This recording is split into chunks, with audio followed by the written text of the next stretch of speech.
자, 이제 고조선을 아까 하다 말았죠. 건국 설화까지 했었고 우리가 여고동시까지 얘기했었는데 원래 여고동시가 요임금과 같은 시대잖아요. 그러면 원래 단어로 표현하면 여요동시여야 되거든요. 원래는. 그런데 왜 여요동시라고 하지 않고 여고동시라고 했냐면 원래 혹시 여러분 그런 거 알아요? 조선시대 왕의 이름이 한 글자씩인 거 알아요? 뭐 이산 뭐 이런 것처럼 드라마도 있었잖아요. 그런 것처럼 왕의 이름이 한 글자씩이잖아요. 왜 그러냐면 왕의 이름에 들어가는 글자는 그 왕이 살아있는 동안에 쓰면 안 돼요.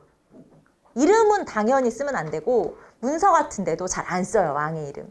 그래서 요 삼국유사가 쓰여졌을 때 왕의 이름이 아마도 요였나 봐요.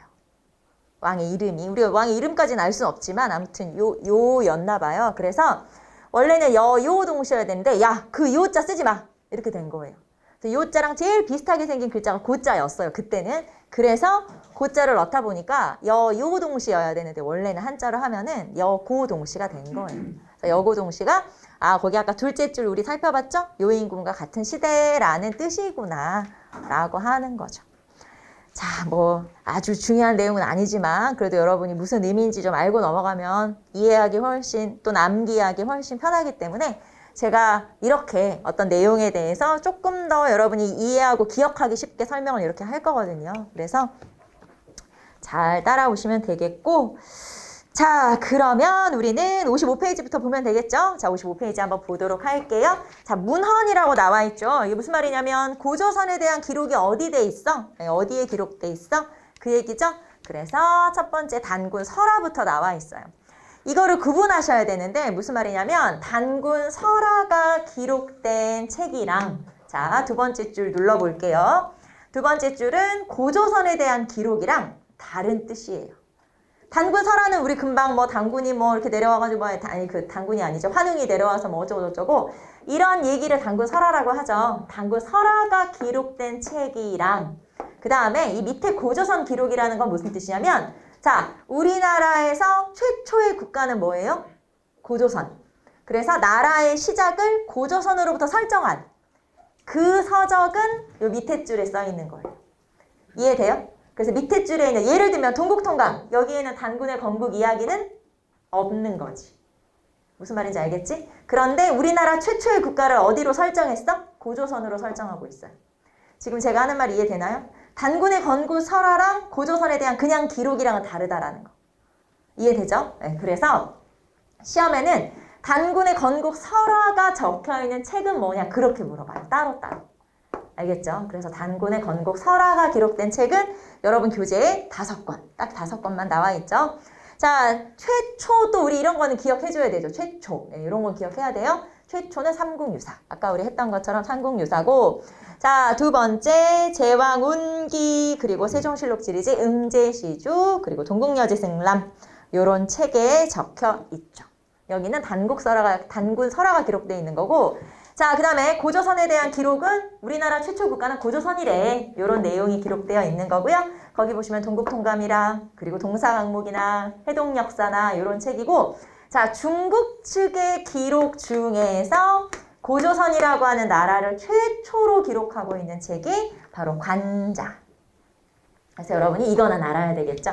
자, 중국 고조선 최초 기록은 관자라고 하는 책이에요. 자, 그러니까 저기 동쪽에 가면은 고조선이라는 나라가 있는데 그 나라는 뭐뭐뭐가 많이 생산된대. 이런 식으로 아주 일반적인 기록이긴 해요. 그런데 고조선에 대한 중국 측의 최초 기록이에요. BC 한 7세기경? 굉장히 오래된 거죠. BC 7세기경의 기록이에요. 자, 전체를 통틀어서도 제일 오래된 기록이 바로 요 책이다라고 하는 거. 그래서 이 중에서는 여러분이 관자, 네, 관자 요 책 정도는 알아두시고 자, 관자 말고 나머지 뭐 위략, 산해경, 상서대전 여러 책이 있죠. 중국 측의 기록 중에서도 여러 개가 있다. 그래서 고조선 기록에서는 관자. 그 다음에 단군 설화는 5권. 이건 다 기억해야 되고. 알겠죠? 이렇게 기억하면 된다. 자, 그 다음에 고조선의 발전으로 한번 가봅시다. 자, 뭐 중요한 거 지금 체크되고 있네요. 이렇게 한번 보시고. 자, 그 다음에 고조선에 대한 기록인데 지도, 이거 더 아는 거잖아요. 우리 앞에서 살펴봤던 것처럼 고조선이라고 하는 건 아마도 유령지방에 생겨서 한반도 북부로 옮겨갔을 것이다. 아까 했던 얘기고요. 자, 그 다음에 고조선의 영역을 알 수 있는, 아까 우리 고조선의 영역을 알 수 있는 네 가지 유물이 뭐였죠? 거, 미, 탁, 비. 그쵸? 그거예요. 거친 무늬 거울, 미송리식 토기, 탁자식 고인돌, 비파용동검. 요거 거미, 탁, 비. 자, 그 다음에 고조선의 발전. 자, 고조선의 발전은 제가 연표로, 자, 연표로 제시를 했어요. 그래서 연표로 제시를 한번 해봤는데, 자, 여기서 지금 연표가 시작되지만 사실 이쪽으로 더 가면 고조선의 건국이 있겠죠? BC 2333년.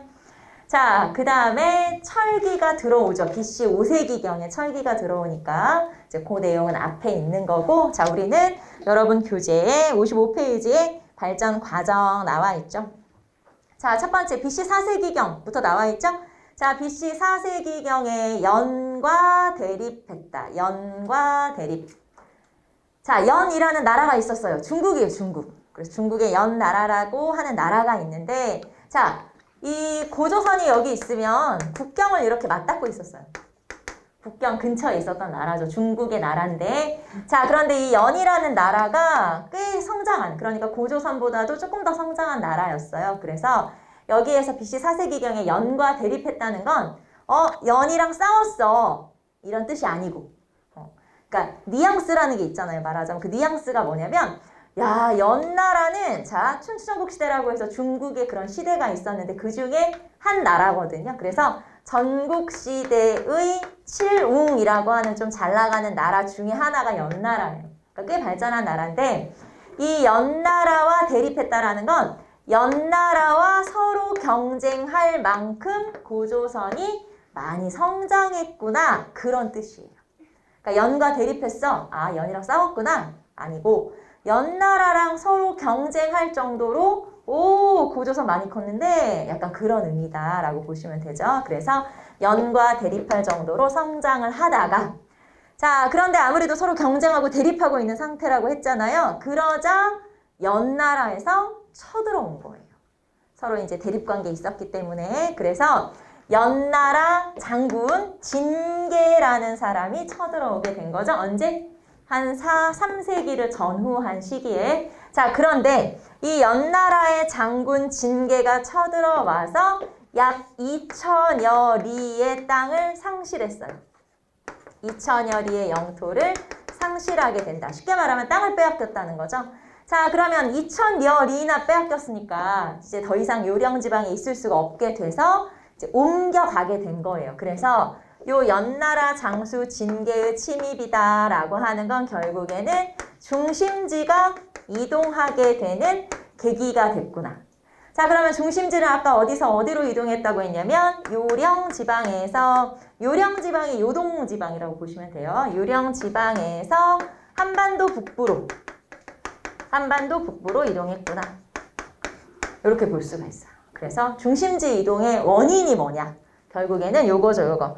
연나라 진계의 침입이다 라고 하는 게 나타나는 거죠. 그래서 요걸 좀 알아두시고, 자, 그 다음에 자, BC 3세기 전후로 가봅시다. 자, 부왕, 준왕 같은 강력한 왕이 등장을 하게 된다.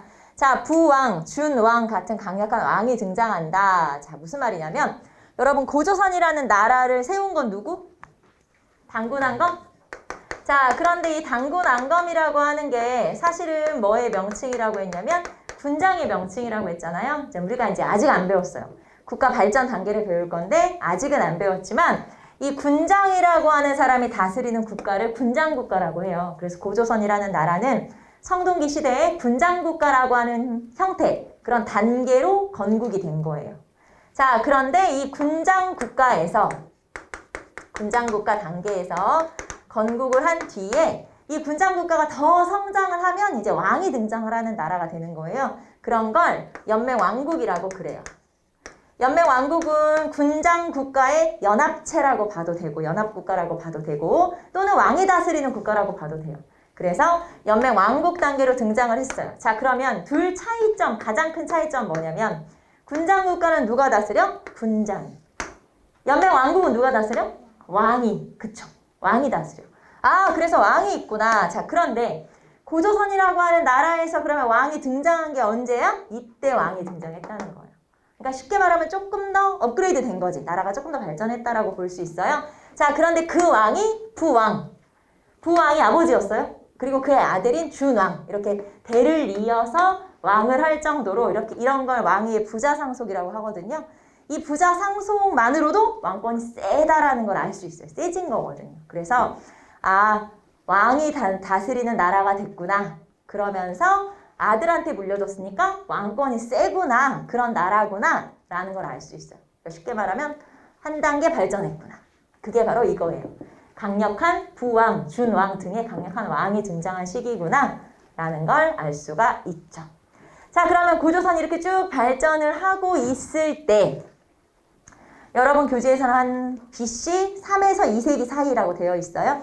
한 그 시기 즈음에, 자, BC 한 3에서 2세기 사이에 그 즈음에 위만이라고 하는 사람이 우리나라로 망명을 하게 되죠. 그러니까 요 사이쯤, 여기는 지금 이렇게 표시가 돼 있지만 요 사이쯤 위만이 망명을 하게 돼요.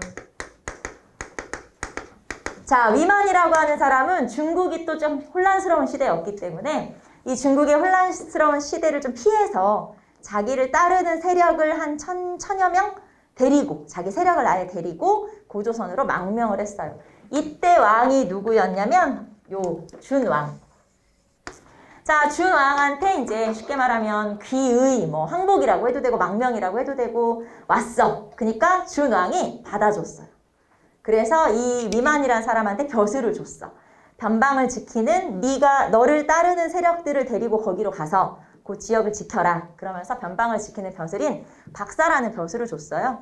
그래서 이제 위만이 어느 지역으로 가서 이제 변방으로 가서 그 지역을 지키는 일을 했는데 그러면서 위만이 힘을 키운 거예요. 말하자면 세력을 키웠죠. 그리고 나서 어느 날 궁궐로 쳐들어와서 준왕이 살고 있는 궁궐로 쳐들어와서 준왕을 쫓아내고 본인이 왕이 돼버려요. 그래서 요 시기, 지금 이렇게 빨간색으로 체크되어 있죠. 요 시기에 왕이 이제 위만으로 바뀌는 거죠. 쉽게 말하면. 자, 그래서 이때부터를 우리가 뭐라고 불러? 위만조선이라고 불러요. 자, 이때부터를 뭐라고 부르냐? 위만조선. 위만이 왕이 된 시기. 여러분은 요 시기부까지 같이 알아두시면 되겠죠. 자, 이제부터는 위만이 왕이에요. 그래서 위만조선이라고 불러.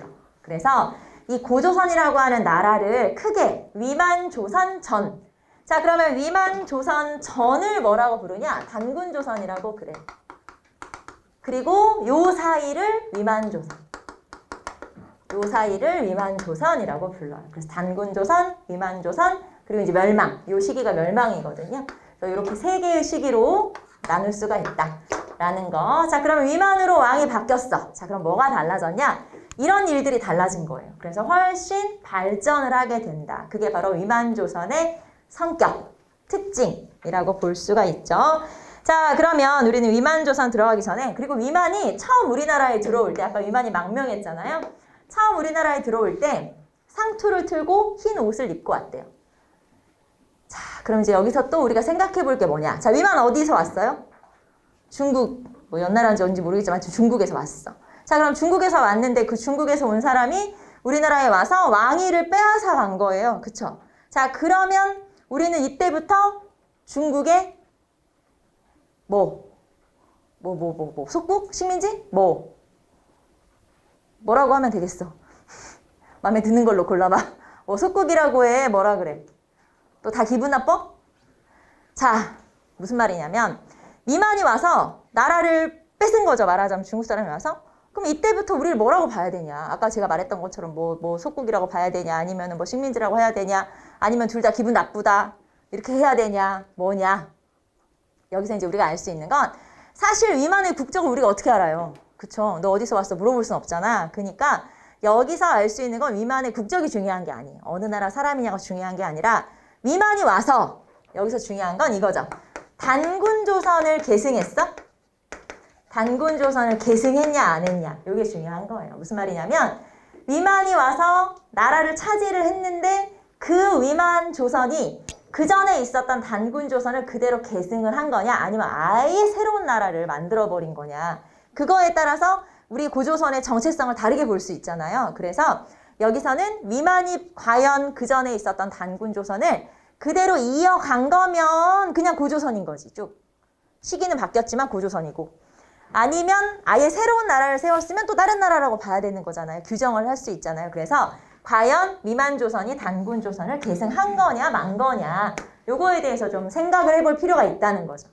자, 그게 여러분 교재에 보시면 56페이지 네모 2번에 단군조선 계승이라고 나오잖아요. 이거예요. 물론 이게 시험에 많이 나오는 개념은 아니에요. 아주 중요한 개념은 아니지만 그냥 짚고는 넘어가자. 일단 첫째, 여기 이제 쭉 서술이 돼 있으니까 여러분은 보시면 돼요. 첫째, 나라 이름 바꿨어 안 바꿨어? 안 바꿨어. 그럼 나라 이름은 여전히 뭐예요? 조선. 우리가 나중에 이성계 조선이랑 단군의 조선이랑 구별하기 위해서 앞에 고자를 붙인 거지 원래 이름은 조선인 거 알죠? 네, 원래는 고조선이 아니고 원래는 조선이 두 개 있는 거예요. 그러니까 자, 어쨌든 나라 이름 바꿨어? 안 바꿨어. 그럼 나라 이름 그대로면 계승을 했다고 볼 수가 있어요. 그 다음에 자, 완전히 나라를 바꿀 거면 자기가 데리고 온 사람들한테 벼슬을 다 주고, 원래 토착민들은 막 다 쫓아내고 해야 되잖아요. 그런데 토착민 중에서도 높은 벼슬을 한 사람이 많아요. 그러니까 그대로 이어서 갔다는 거고, 그리고 아까 들어올 때 제가 뭐 입고 들어왔다고 했냐면 상투를 들고 흰옷을 입고 들어왔다고 했죠. 그게 우리의 고유한 복색이에요. 그러니까 위만이 어느 나라 사람인 게 중요한 게 아니라 우리 옷 입고 들어온 거야. 잘 보이려고, 쉽게 말하면. 그래서 단군조선을 계승했구나. 뿐만 아니라 준왕, 아까 위만을 받아준 준왕이 변방을 지키는 벼슬을 줬어요. 그러면 적에게 국경을 맡기겠어? 그렇진 않겠지. 근데 국경을 맡기는 역할을 줬단 말이에요. 그래서 위만을 뭔가 믿었으니까, 말하자면 우리 민족일지는 모르겠지만 믿었으니까 그런 역할을 줬겠구나. 이런 것들을 통해서 단군 조선을 위만 조선이 그대로 이어서 계승하고 있구나라는 걸 알 수 있어요. 그러니까 이런 거야. 야, 위만이 중국에서 와서 왕위를 뺏었다 그래서 의심하지 마. 그냥 고조선이야. 이거지. 쉽게 말하면은. 그래서 그 얘기를 지금 여러분 네모 2번에서는 하고 있는 거고요. 자, 그 다음에 위만조선의 특징을 봅시다. 자, 시험에는 이게 제일 잘 나오죠. 위만조선의 특징을 물어보는 문제. 그러니까 위만이 와서 왕 된 다음에 어떻게 달라졌니? 그걸 이제 이렇게 체크를 해보는 거죠. 자, 그럼 봅시다. 첫 번째, 철기문화의 수용. 이거는 철기문화의 본격화라고 볼 수가 있는데요. 자, 그럼 질문. 위만이 들어오기 전에 이미 고조선에는, 이미 우리나라에는 철기가 있었다? 없었다? 이미 철기가 있었다. 왜냐하면 철기 시대는 언제라고 했냐면 BC 5세기잖아요. BC 500년. 그러면 여기가 BC 4세기잖아. 더 전이죠. 그러니까 다시 말하면 위만이 오기 전에 철기는 있었다 없었다? 이미 있었다.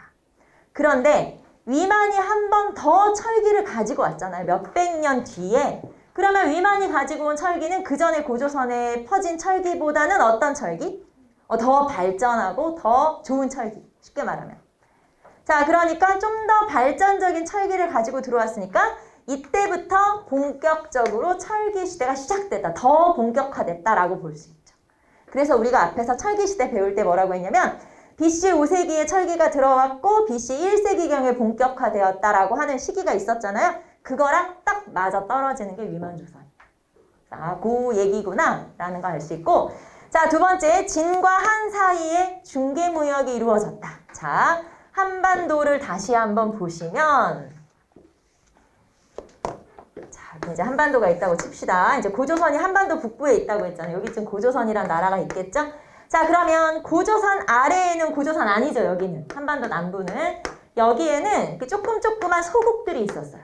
말하자면 조금조그만 소국들이 있었는데 요 소국 중에서 진이라는 나라가 있어요. 그리고 중국은 지금 어느 나라냐? 한나라. 중국 한나라. 그래서 요 한나라와 고조선과 진과 이렇게 무역이 이루어졌는데, 자, 이거를 우리는 중간에서 무역을 했다고 해서 중개무역이라고 하잖아요. 자, 좋게 표현하면 중개무역이고, 나쁘게 표현하면, 좀 나쁘게 표현한다? 그러면 어떻게 되냐? 한나라와 진나라가 직접 교역을 할 수도 있었는데 이거를 중간에 누가 딱 막았어요. 위만조선이 딱 막고 이득을 독점해버린 거야. 그러니까 한나라는 고조선보다 훨씬 발전한 단계거든요. 한나라가 볼 때는 누가 꼴보기 싫겠어. 고조선이 좀 꼴보기 싫어. 위만조선이 좀 꼴보기 싫을 수 있지. 그래서 실제로 이렇게 둘 사이에 교류를 할 수 있는데 위만조선이 막고 이득을 독점하게 되자 나중에 한나라가 쳐들어가요. 망해. 그래서 고조선이 멸망을 하게 되는 계기가 그거거든요. 자, 그게 바로 중개무역. 그래서 한과 진과 한반도 남쪽의 소국 그리고 중국의 한 나라 사이에 중개무역이 이루어지면서 결국에는 한나라의 미움을 받게 됐다라고 볼 수 있죠.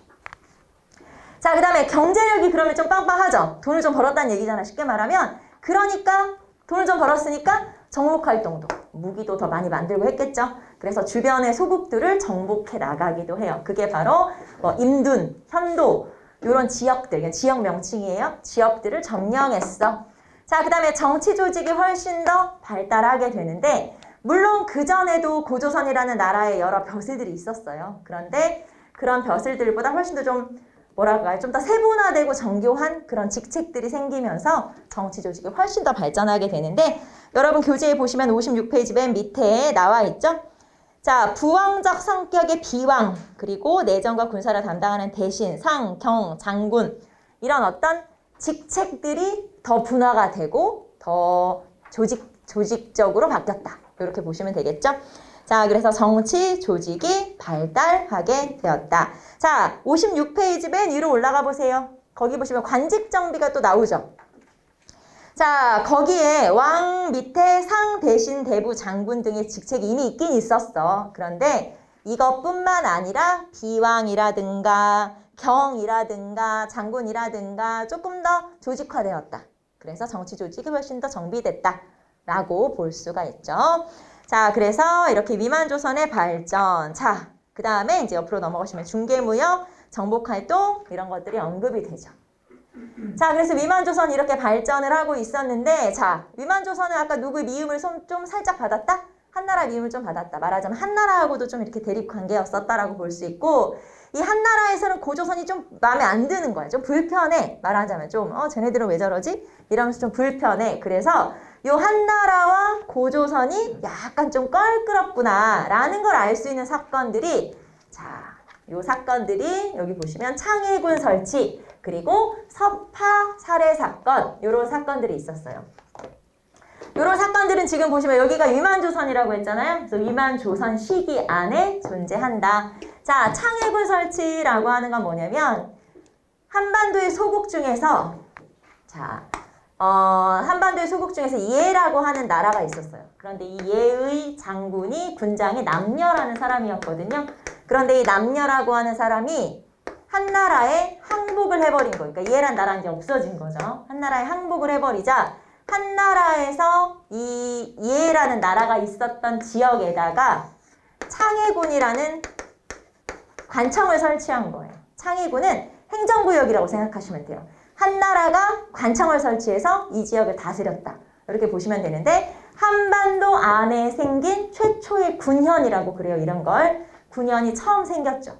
그래서 한나라는 그러면 이런 걸 왜 만들었어? 쉽게 말하면 위만조선 견제하려고 한 거예요. 그래서 이렇게 위만조선 견제하기 위한 창해군이라고 하는 걸 요 BC 128년이니까 요 사이에 들어가죠. 위만조선 사이에 들어가고 자, 이 창해군이라고 하는 건 2년 만에 주민들의 반발로 결국에는 없어지게 돼요. 그래서 잠깐 있었던 거지만 이걸 통해서 우리가 알 수 있는 건 한나라가 고조선을 좀 견제하고 있구나. 좀 서로 대립하고 있구나. 라는 걸 알 수 있고 자, 그 다음에 서파 살해 사건이라고 하는 건 뭐냐면 자, 한나라에서 고조선에 사신을 보냈어요. 그 사람이 서파예요. 서파를 보내면서 뭐라고 했냐면 이런 거예요. 그냥 간단하게 설명하면 이런 거야. 우리 황제가 야, 너네 말 좀 잘 들으. 우리 말 좀 잘 들으래. 그러면서 황제의 명령을 전달하러 온 건데 우리가 거절했어요. 싫어. 안 들을 거야. 거절을 한 거죠. 그러니까 서파가 이제 어쩔 수 없이 아무 성과 없이 돌아가야 되잖아요. 사신으로 왔다가. 그래서 별 성과 없이 돌아가는데 아무래도 이제 화가 나지. 서파도 뭔가를 성과를 거둬야 되는데 그래서 돌아가는 길에 왜 누가 이렇게 어디 가면은 배웅이라고 하잖아요. 같이 좀 가주잖아. 이렇게 좀 같이 가주잖아요. 배웅하러 나간 우리나라의 장군을, 고조선의 장군을 이 서파가 죽인 거예요. 고조선의 신하를 죽인 거지, 쉽게 말하면. 그래서 고조선의 신하를, 장군을 하나를 죽이고 그냥 돌아와 버린 거예요.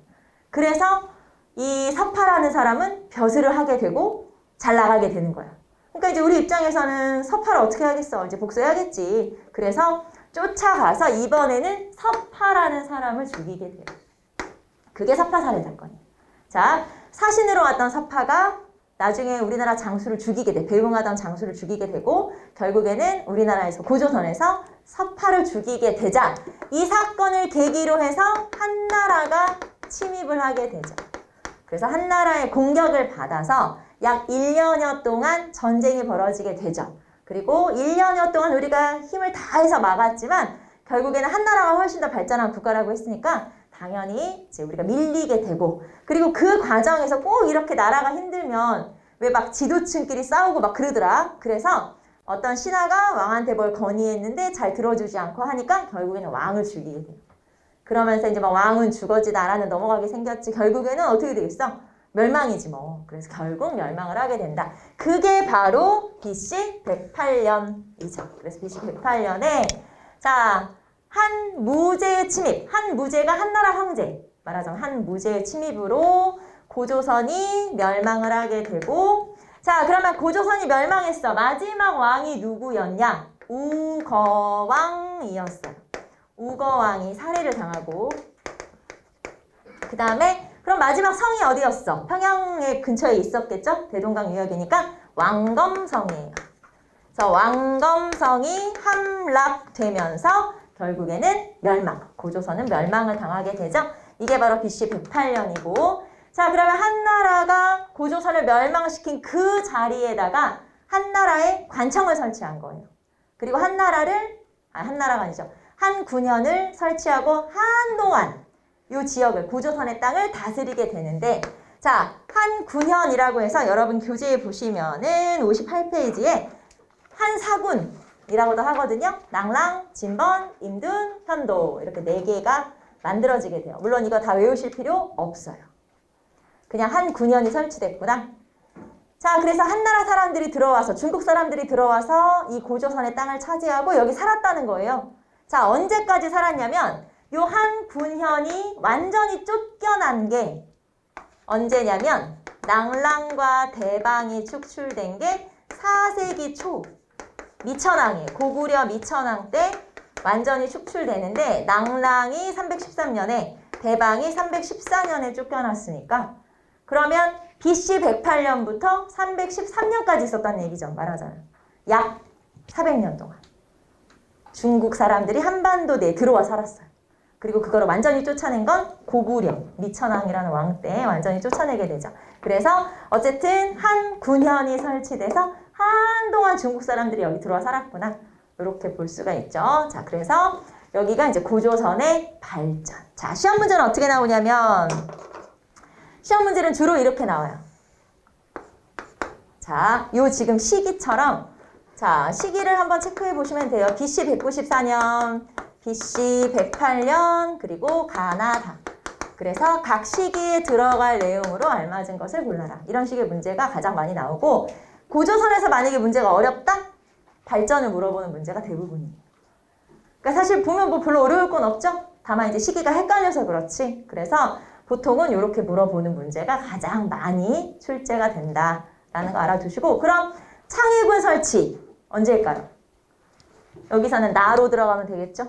창의군 설치랑 아까 석파살해 사건이 요 이만조선으로 들어간다고 했잖아요. 그래서 나로 들어가면 되고 한 9년이 설치된 건 언제냐? 가로 들어가면 되겠죠?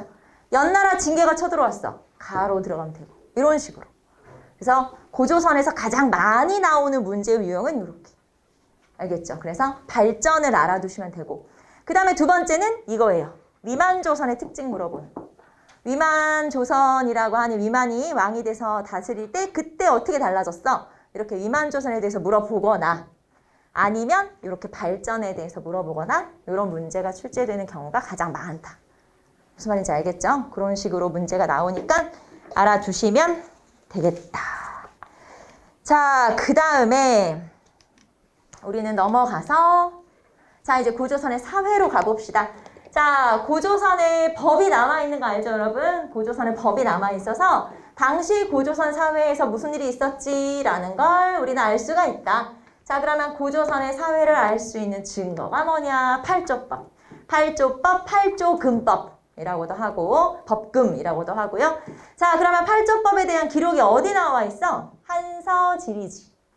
한서 지리지는 한나라의 역사책인 한서의 지리 파트에, 쉽게 말하면 지리 파트에 남아있다라고 하는 거고요. 자, 그러면 법이 몇 개 남아있었어요? 법이 몇 개 있었어요? 8개? 이 중에서 3개가 남아있어요. 지금 현재는 3개가 남아있죠? 자, 그러면 8조법 봅시다. 첫 번째, 살인자는 사형에 처한다. 다 알죠, 여러분? 살인자는 사형. 여기서 알 수 있는 건 노동력을 중시했구나. 자, 이런 거 알 수 있죠. 생명을 중시했구나. 라는 걸 알 수 있고. 자, 남에게 상처 입힌 자는 곡물로서 배상한다. 자, 곡식으로서 갚는다? 그러면 일단 곡식이 있다는 건 농경사회. 내 것이 있어야 갚는 거 아니에요? 사유재산? 네, 그쵸. 자, 그리고 이거를 용서받으려면 돈 50만 전을 내야 된대요. 그래서 일부 지배층에서는 화폐를 사용했구나. 라는 것도 알 수 있어요. 자, 이 당시에는 우리나라 돈은 없으니까 돈이란 건 중국 돈일 텐데 자기 집에 중국 돈. 예를 들면 우리 지금 집에 한 몇천 달러씩 가지고 있나? 아니잖아요. 그러니까 일부만. 네, 일부만 돈을 쓴다. 그런 얘기죠, 뭐. 자, 그 다음에 세 번째, 도둑질은 노비. 자, 그리고 여기 속죄시 미리 말해버렸네. 속죄시에 50만 전을 내야 된다라고 하는 거. 자, 여기 보시면은 도둑질한 자는 노비로 삼고 속죄하려는 자는 50만 전을 낸다. 자, 도둑질이 나쁘다. 사유재산. 그 다음에 속죄하려면 돈 내야 된다. 일부 지배층. 그래서 화폐를 모두 사용한 건 아니다라는 걸 알 수 있고요. 자, 그러면 여기서는 지금 1, 2, 3 이렇게 숫자가 붙어서 말하자면 하나, 둘, 셋 뭐 이런 식으로 숫자가 붙어서 법이 3개 전해져 내려오고 부록으로 따라오는 게 하나 있어요. 기타. 이거는 기타. 그래서 부록으로 따라오는 것들. 그러니까 이거는 이 8개의 법에 들어가진 않아요. 그래서 8조법에서는 지금 몇 개만 전하고 있다? 3개만 전하고 있고 얘는 그냥 부록으로 따라오는 하나가 더 있는데 그게 바로 여자들은 정신하여 음란하지 않는다 라고 하는 거죠. 자, 여자들은 정숙해야 돼. 여자들은 간음하면 안 돼. 이런 뜻이기 때문에 자, 여자들에 대한 어떤 규제. 그러면 여자들만 그러면 되는 건 아니죠. 그래서 이 사회 자체가 남성 중심이구나 라는 걸 알 수 있어요. 그래서 부록으로 따라오는 조항이 하나 더. 그리고 가부장적 사회임을 알 수 있다. 그래서 8조법. 이거 뭐 너무 우리 예전부터 초등학교 때부터 봤던 거라서 다 아는 것들이고요. 한서지리지 정도 한번 다시 확인해 보시면 되겠죠. 이거는 어디에 기록돼 있어? 한서지리지에 기록돼 있어. 자, 그러면 법이 이렇게 8개만으로도 나라가 충분히 운영됐다는 건 사람들이 굉장히 잘 지키면서 살았다는 것도 있고 착하게 살았다는 거예요. 그런데 멸망 이후에 한 9년이 설치됐다는 건 중국 사람들이 들어와 살았다는 거고 아무래도 다른 민족이 들어와 사니까 조금 이렇게 사이가 안 좋았겠죠. 그래서 멸망 이후에는 법이 늘어나고 풍속이 각박해졌다. 그러니까 그 전까지는 뭐 문 열어놔도 도둑이 없었다. 그런데 그 이후에는 좀 조심해야 된다. 그런 내용이에요. 그래서 법이 60개조로 증가. 그러면서 풍속이 각박. 이게 바로 멸망 이후에 있었던 일이죠. 그래서 그런 것들도 좀 변했구나 라는 걸 알 수가 있어요. 자, 그래서 여기까지 고조선 한번 살펴볼 수가 있고 자, 그 다음에 하나만 더 볼까요? 우리는 59페이지 한번 보시면은 기자조선에 대한 평가라고 해서 자, 중국에서 어떤 사람이 있었어요. 기자라는 사람이 있었어요. 근데 이 사람이 유교적으로 굉장히 뛰어난 사람이래요. 그래서 이 기자라는 사람이 어느 날 없어졌어. 그래서 황제가 주변 사람들한테 물어봤어요. 기자 어디 갔니? 그랬더니 저기 동쪽에 조선이라는 나라에 가서 왕이 됐다고 합니다. 이런 기록도 있고 또는 조선이 아니고 그냥 동쪽의 어느 나라에 가서 나라를 새로 세웠다. 또는 뭐 왕이 됐다고 하더라. 이렇게 전해져서 왕에게 그런 보고를 한 거예요. 그래서 그런 내용들이 적혀 있다. 그러면 이 기자라는 사람이 유교적으로 뛰어난 사람이라고 했으니까 이왕이면 그 사람이 우리나라 왕이었으면 참 좋았겠다 라고 우리나라 학자들이 생각을 한 거예요. 자, 그러면 진짜 기자라는 사람이 우리나라 고조선의 왕이었어? 그건 모르지. 그런 기록은 없어. 근데 이걸 믿는 사람들이 있어요. 막 유교에 심취해 있는 막 유학자들 같은 경우는 기자가 우리나라 왕이었으면 진짜 좋았겠다. 기자가 훌륭하다고 했으니까. 그래서 그거를 막 생각하다 보니까 그렇게 믿어버린 거야. 그래서 자, 우리가 앞에서 단군조선이라고 했고 그 다음에 단구조선 다음에는 위만조선 아니에요? 그쵸? 그리고 나서 위만조선에서 멸망이지. 그런데 요 사이에 기자조선 하나 집어넣은 거야. 기자가 우리 왕이었을 거야. 그래서 우리를 유교적으로 교화시켜줬을 거야. 라고 나는 믿을란다. 이거지. 그래서 이렇게 믿는 사람들이 조선시대 학자들 중에서 있었어요. 그럼 이거는 고고학적인 증거라든가 무슨 자료라든가 그런 게 있어? 없어. 그냥 이렇게 믿은 조선시대 학자들이 있어서 이 기자라는 사람을 거의 공자급으로 대단한 인물이야 라고 이렇게 기록을 해놨어요. 우리나라 역사책에서, 우리나라 책들에서. 그래서 여기 보시면 기자조선에 대한 평가라고 나와 있죠. 근데 이거는 뭐 어떤 증거가 있다거나 문헌이 있다거나 그런 건 아니라는 거. 그래서 그냥 기자조선이란 시대가 있었어? 잘 몰라. 근데 이거를 좋아하는 학자들이 있었어. 요 정도 알아두시면 되겠죠. 그래서 기자에 대한 설명이 나와 있고요. 자, 이제 넘어가 볼까요?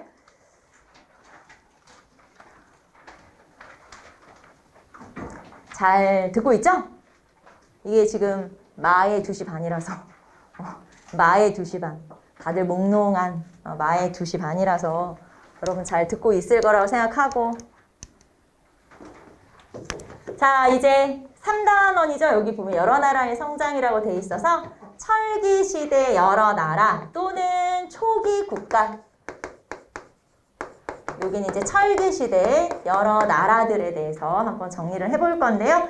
여러분의 교재에 보시면은 61페이지 맨 밑에 국가 발전 단계라는 게 나와요. 요거 먼저 설명하고 그 다음에 본격적으로 나라들로 들어가 보도록 할게요. 자, 국가는 여러 단계를 거쳐서 발전을 하는데 국가가 생기기 전에는 우리가 신석기 시대 때 배웠던 시족사회, 부족사회.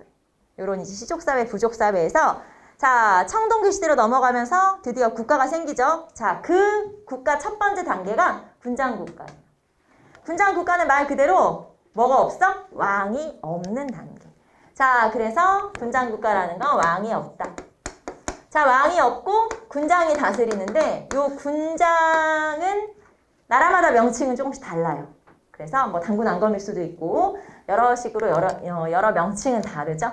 자, 그래서 요런 단계라는 거예요. 그냥 뭐냐면 각각 따로따로 군장이 다스리는 나라가 따로따로 있는 거예요. 이건 이제 하나의 묶음이라고 제가 해놨지만 그냥 각각 군장이 다스리는 나라가 있는 거죠.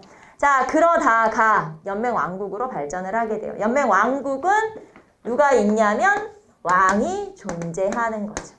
연맹왕국은 왕이 존재하는구나 라는 걸 알 수 있고요. 이런 형태예요. 왕이 있어.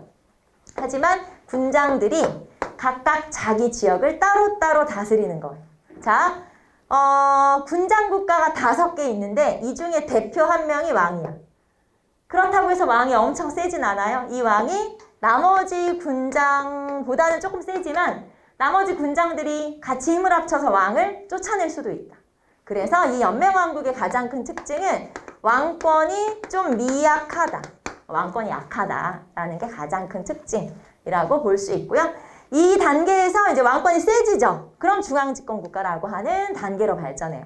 자, 지금 제가 설명하는 이 내용은 뒤에 우리가 3단원 들어갈 때 다시 또 나올 거예요.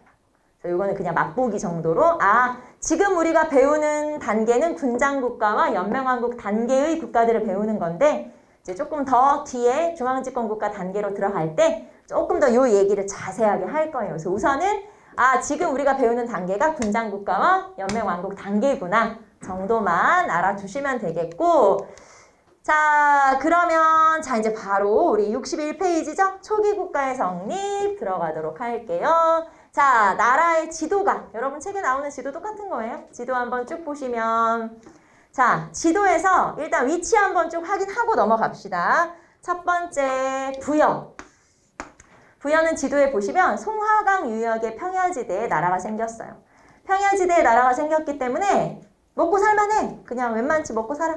그래서 뭐 어디 쳐들어갈 필요도 없고 그냥 나 혼자 잘 살 수 있어. 자, 그리고 이 부여에서 갈라져 나온 나라가 고구려. 여러분 고구려 세운 사람은 누구?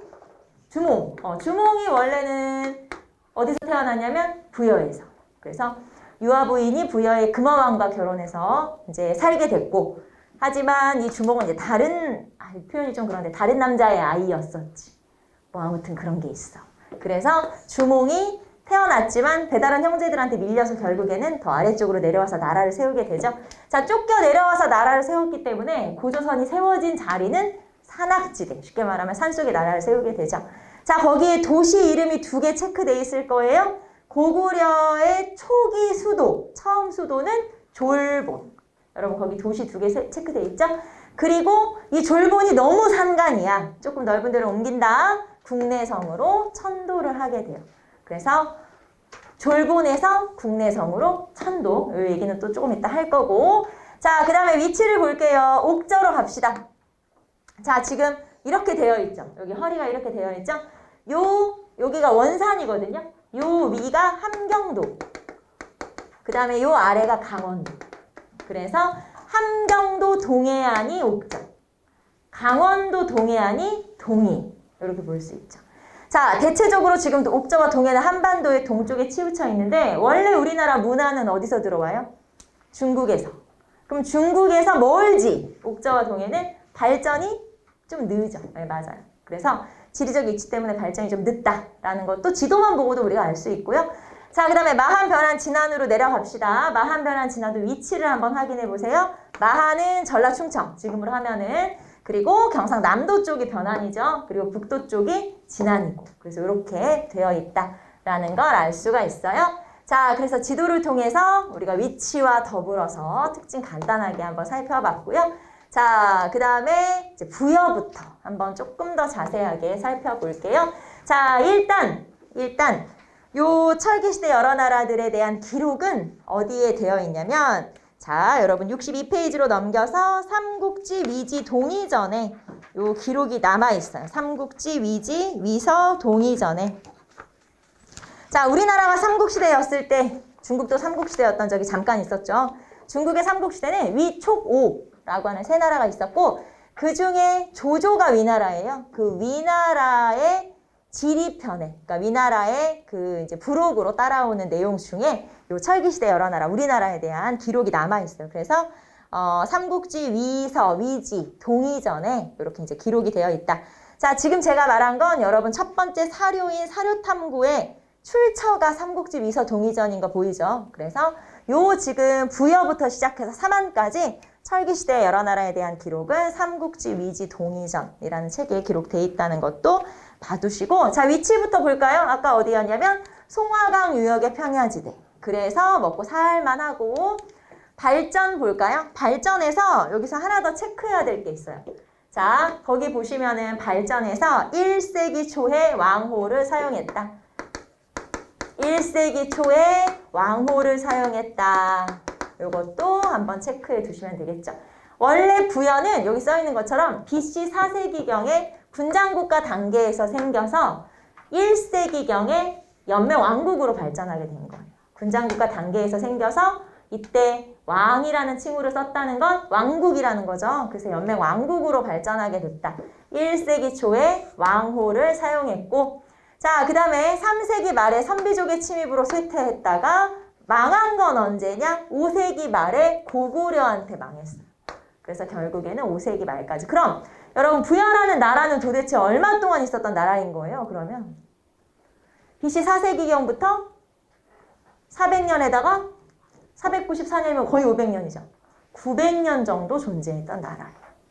엄청 긴 거지. 거의 1000년 가까이 존재했으니까. 그래서 어떻게 보면 부여에서 갈라져 나온 게 고구려, 여러분 고구려에서 갈라져 나간 게 백제인 거 알죠? 그래서 이렇게 쭉 연결되는 거 보면 우리 나라들의 뿌리, 그게 부여라는 나라예요. 그래서 부여가 갖는 의미는 그런 우리나라의 뿌리 같은 역할을 하는 나라구나 라는 게 바로 부여라고 하는 나라죠. 자, 그 다음에 정치 구조. 자, 이제 여기서부터는 좀 중요하다. 여기서부터는 여러분이 좀 봐둬야 된다. 자, 봅시다. 오부족 연맹체를 이루고 있다. 자, 오부족 연맹체. 5개의 부족으로 이루어진 연합국가라는 얘기예요. 자, 그런데 5개의 부족의 부족장 명칭이에요, 지금 이게. 마가, 우가, 저가, 구가, 그리고 한 명은 왕이겠지. 그 중에 한 명은 왕이니까. 자, 마가, 우가, 구가, 저가가 다스리는 지역이 있고 왕이 다스리는 지역까지 5개의 군장국가의 연합체, 연합국가.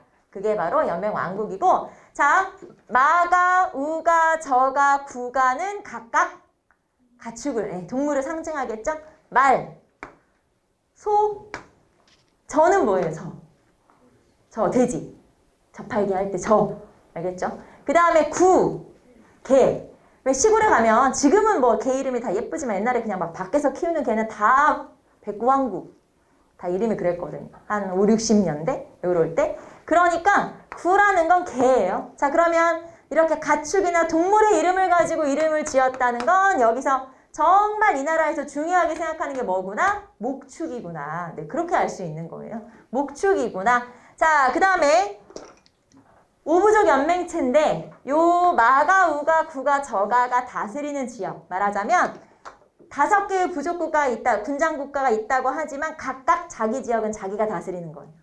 왕이라는 존재는 전체의 대표일 뿐이지 이 왕이 마가, 우가, 구가, 저가가 다스리는 지역에까지 영향력을 행사할 수는 없다. 무슨 말인지 알겠지? 그냥 대표일 뿐이다. 그래서 요 마가, 우가, 저가, 우가가 다스리는 지역을 따로 사출도라고 불러요. 그러니까 따로따로 자기 지역을 다스렸다라는 뜻이에요. 그리고 그 지역을 사출도라고 하죠. 자, 그리고 이 부여에서는 자, 만약에 전쟁에 졌어. 자, 여러분 전쟁에 졌어. 그 다음에 흉년이 들었어. 다 누구 때문이야? 왕 때문이야. 그래서 심지어는 왕을 축출, 죽이기도 하고 쫓아내기도 한다. 그래서 그 정도로 왕권이 약하다라는 걸 알 수 있는 게 바로 오부족 연맹체인 부여라고 하는 나라죠. 자, 왕권이 미약하다라는 게 연맹왕국의 가장 큰 특징이라고 했고요. 자, 그 다음에 경제로 갑시다. 경제는 반농반목. 자, 목축 절반, 농사 절반. 그만큼 목축이 중요하다라고 하는 거죠. 여기서 이제 절반씩이니까.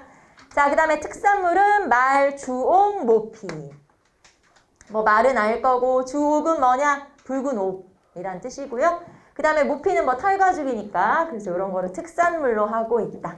자, 이 중에선 여러분 오부족 연맹체 알아두시고 뭐 사출도라든가 왕권 미약 요 정도 알아주시면 되겠죠. 자, 풍습으로 갑시다. 지금 우리가 하고 있는 철기시대 여러 나라에서 제일 시험에 잘 나오는 건 풍습.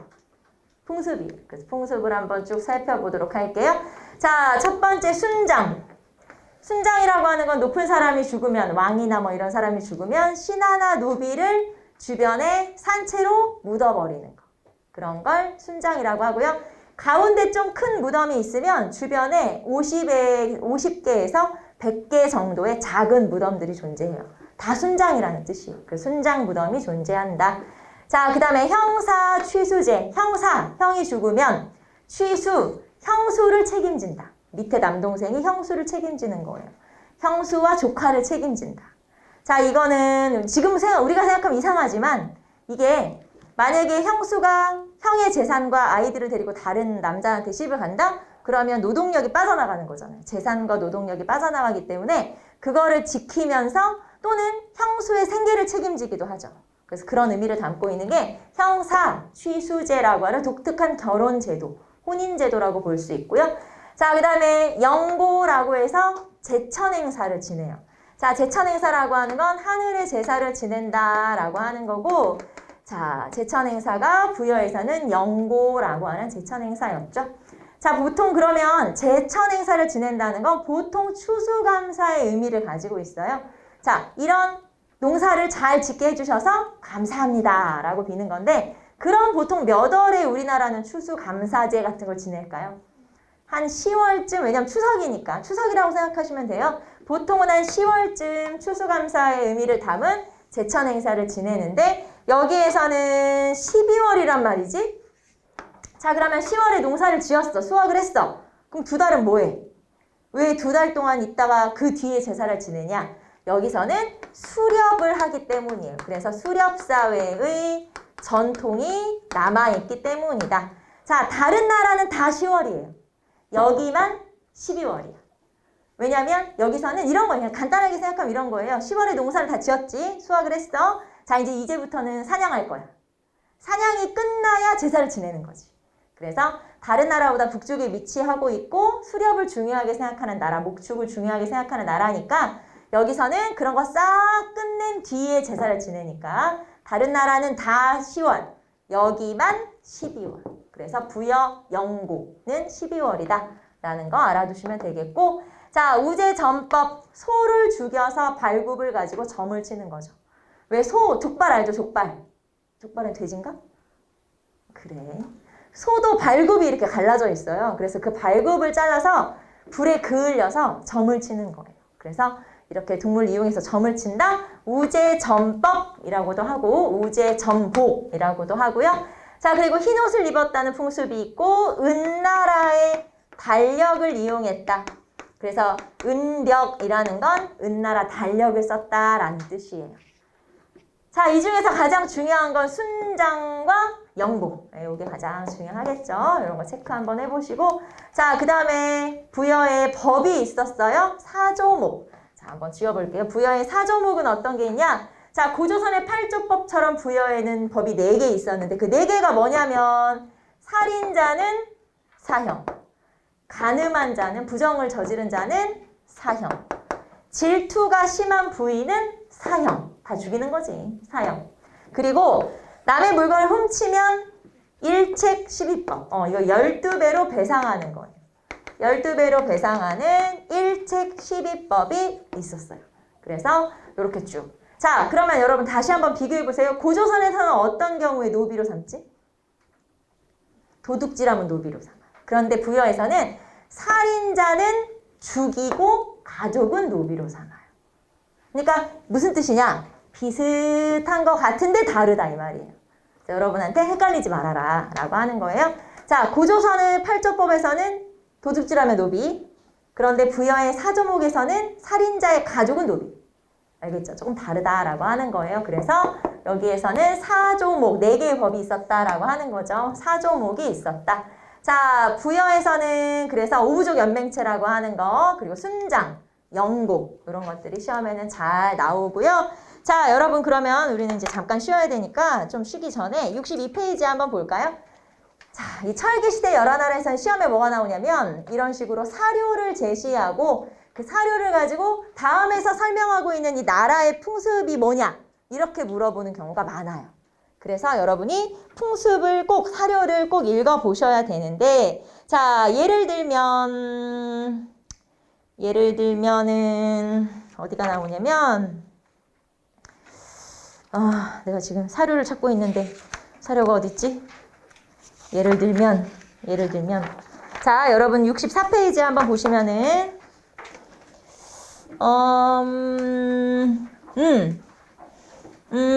중간에 여러분 중간에 밑에서 하나, 둘, 셋, 넷, 다섯, 여섯, 7번째 줄쯤 돼 있나요? 거기 읽어보면 여름에 사람이 죽으면 모두 얼음을 넣어서 장사를 지낸다. 자, 그 다음에 뭐 왕이 죽으면 옷값을 이용해서 제사를 지낸다. 이런 내용들이 나와 있어요. 지금 여기 한번 쭉 읽어보시면 그런 내용이 나와 있거든요. 말하자면 자, 여기 지금 우리가 요 앞에서 내용을 설명했잖아요. 요 앞에서 내용을 설명한 것 중에 안 나오는 것들도 사료에는 나올 수가 있어요. 금방 우리가 봤던 내용 중에서 여름에 사람 죽으면 얼음을 쓴다. 안 나왔죠? 근데 사료에는 나와요. 그리고 사료에서 야, 여름에 얼음을 쓴대. 이거 어느 나라야? 이렇게 물어보기도 한다 이 말이에요. 그래서 여러분은 요 철기시대 여러 나라 공부하실 때는 사료를 꼭 읽어봐야 된다. 무슨 말인지 알겠죠? 사료를 읽어보고 이 내용과 비교하면서 혹시 없는 건 뭐가 있는지 그런 것도 좀 확인을 할 필요가 있다라고 하는 거예요. 자, 철기시대 여러 나라는 사료. 알겠죠? 사료 중요하다라고 하는 거 체크 한번 해주시고요. 좀 쉴까요? 여러분은 살짝 자고. 알겠죠? 한 5분 자야겠지? 자, 잠깐 쉬었다가 이어서 가도록 합시다.